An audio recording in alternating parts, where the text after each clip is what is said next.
الرحمن الرحیم رب اشرح لی صدری ویسر لی امری واحلل عقدۃ من لسانی یفقہوا قولی احمدک اللہم یا مجیب کل سائل والصلاة والسلام علی من هو افضل الوسائل وعلی آلہ واصحابہ ذوی الفضائل اما بعد فاعوذ باللہ من الشیطان الرجیم بسم اللہ الرحمن الرحیم ان اللہ اشتری من المؤمنین انفسهم واموالهم بان لهم الجنہ صدق اللہ العظیم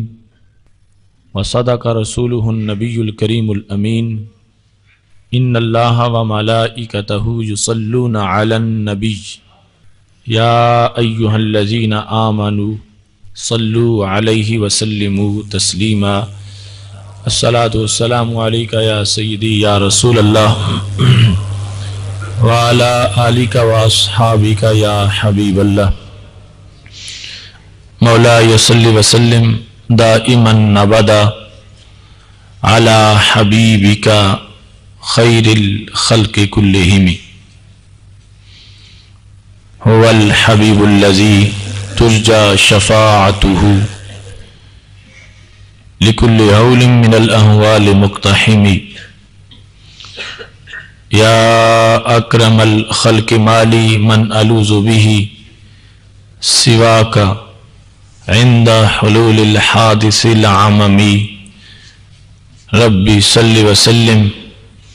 دائما أبدا على حبيبك خير خلق کلہم جل جلالہ وعم نوالہ واتم برہانہ وعظم شانہ کی حمد و ثنا اور حضور سرور کائنات مفخر موجودات زینت بزم کائنات قائد المرسلین خاتم النبیین رحمت للعالمین احمد مجتبی جناب محمد مصطفیٰ صلی اللہ علیہ وآلہ واصحابہ وبارک وسلم کے دربار گہر بار میں ہدیہ درود و سلام عرض کرنے کے بعد وارثان منبر و محراب ارباب فکر و دانش معزز محتشم حضرات و خواتین رب ذوالجلال کے فضل اور توفیق سے ان پر نور لمحات میں ہم سب کو ادارہ صراط مستقیم کے فہم دین کورس میں 20ویں درس میں شرکت کی سعادت حاصل ہو رہی ہے۔ میری دعا ہے خالق کائنات جل جلالہ تمام کی شرکت کو اپنی بارگاہ میں قبول فرمائے اور رب ذوالجلال امت مسلمہ کو میدان جہاد میں اپنا بھرپور کردار ادا کرنے کی توفیق عطا فرمائے۔ ہماری آج کی گفتگو کا موضوع ہے جہاد اور دہشت گردی میں فرق۔ خالق کائنات جل جلالہ قرآن مجید برہان رشید میں ارشاد فرماتا ہے ان اللہ اشتری من المؤمنین انفسهم واموالهم بان لهم الجنہ Allah have purchased from Muslims their lives by the regard of paradise۔ بے شک اللہ نے مسلمانوں سے مومنین سے خرید لیا ہے ان کی جانوں کو اور ان کے مالوں کو ان کو جنت دے کر قرآن مجید برہان رشید میں جا بجا جہاں جہاد کا حکم دیا گیا ہے وہاں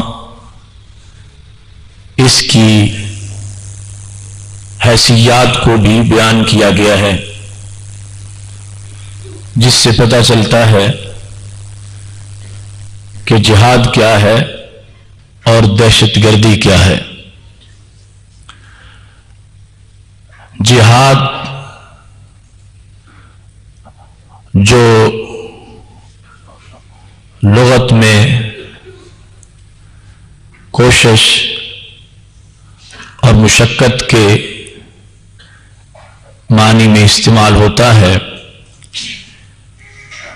شریعت میں اس کی تعریف یہ ہے،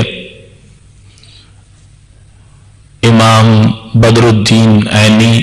عمدۃ القاری شرح بخاری میں لکھتے ہیں، بذل الجہد فی قتال الکفار لإعلاء کلمات اللہ، کافروں کے ساتھ لڑ کر اپنی کوششوں کو صرف کرنا،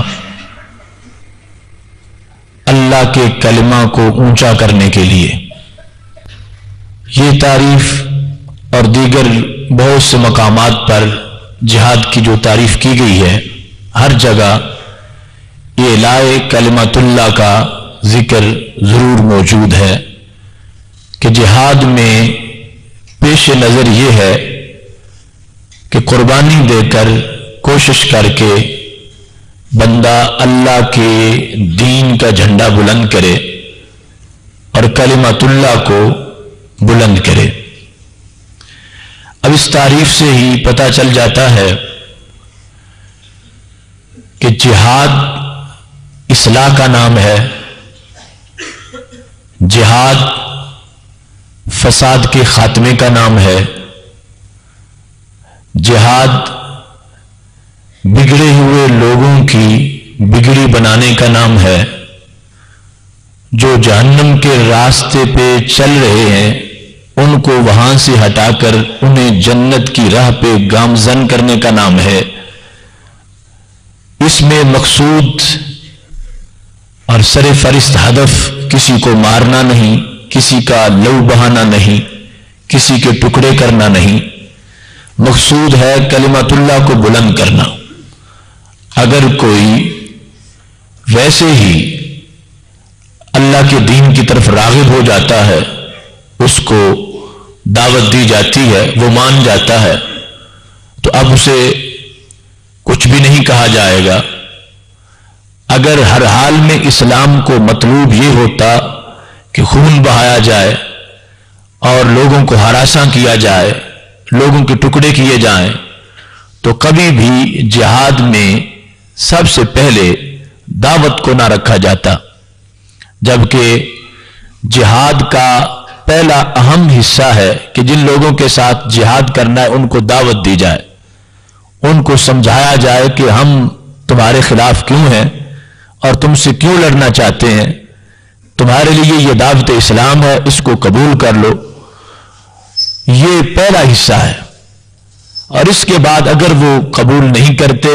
تو دعوت اسلام کو ٹھکرانے کا وہ ایک جرم کر رہے ہیں، جس کے بعد ان پر حملہ کیا جائے گا اور ان کے خلاف لڑائی کی جائے گی۔ جب اعلاء کلمۃ اللہ یہ پیش نظر ہے تو سب سے پہلے دعوت کی شکل میں اسلام نے اس بات کو واضح کر دیا کہ خون خرابہ سے قبل اور لڑائی سے پہلے یہ دعوت پیش کی گئی ہے، اور یہ دعوت امن کی دعوت ہے، چین کی دعوت ہے، اور اتنی جامع دعوت ہے کہ جو قبول کر لے گا دنیا میں مسلم امہ کی تلواروں سے اور گولیوں سے بچ جائے گا اور آخرت میں جہنم کی آگ سے بچ جائے گا۔ تو یہ جہاد ایک اصلاح کا پیغام ہے جو کہ بندے کو دونوں جہاں کے اندر سرفراز کرتا ہے،